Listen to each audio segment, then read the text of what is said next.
So how much should we be talking as a healthy habit? We kind of talk about how much we should eat, how much we should sleep, how much water we should drink. All of these things come up a lot, and I discuss them a lot as well. But the subject of talking and silence don't come up a lot because we feel like we should just talk whenever we want.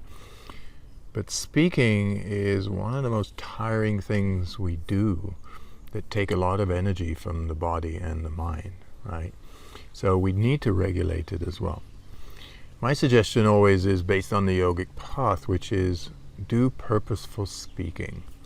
So that means we speak when there's a necessity to speak and there's something to say. So we're not just chatting for the sake of chatting or filling time or just talking about things that don't matter to us. Now, a lot of that goes on. That's just part of society and people's lives. But if you want to keep your energy, if you want to start understanding how your thinking can elevate as well, you've got to sort of start to edit what you speak about. That will automatically start to cut down on the speaking in itself. So you start to become a little bit conscious of what am I speaking about. So for a few days, you start to observe yourself and see what am I talking about. So you don't stop yourself talking, you just talk. Remembering also that talking is still when we're chatting to ourselves, whether verbally outward, physically, or mentally speaking to ourselves. That is still talking, right?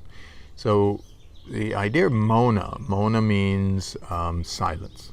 The idea of mona or silence is that we're in silent time. That means without thinking or chit-chatting to ourselves inwardly as well. That's true silence. Now, it may take a little time to get to that point, but the first practice is to do that outwardly. So for a few days, you observe yourself. How much am I talking? What am I talking about? And then, after that, you start to see what are the essentials that I should be talking about, right? And you start to grade them, and you start to understand them. And then you start to see what are the things are non-essentials that I talk about. Start to understand those. So you start to separate these two sort of lists, and you start to get down to speaking more, delving deeper into those things that matter to you, right? Not matter to anybody else, but matter to you. This will automatically start to give you space in between what you're speaking about. It will also start to help you to not have to fill in the time with chatter, whether it's to yourself or with other people, right? You start to become very comfortable with silence. Not just being alone, but being silent. Because you might be in a group. It's like that great friend that you have that you can sit for hours together. Sometimes you don't say much, right? Not much is needed. It's that kind of relationship you want to start having with yourself, which is, I don't need to chat all the time, even to myself, right?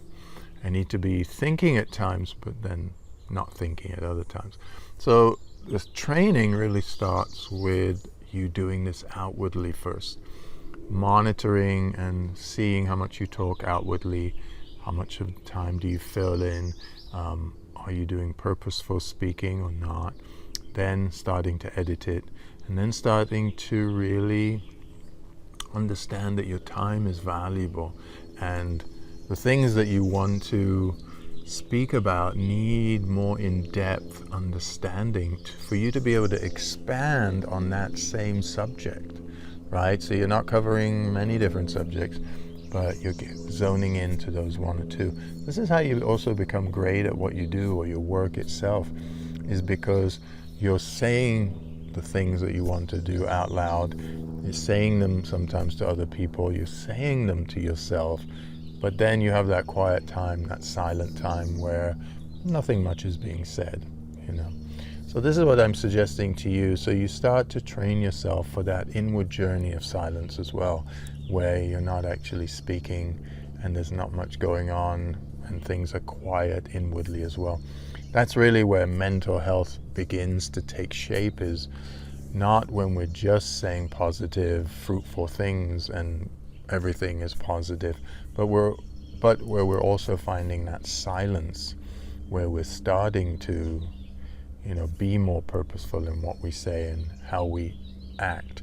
And how we act is going to follow all those conversations we've had with ourselves and with others, because then it's going to take action to bring them into fruition.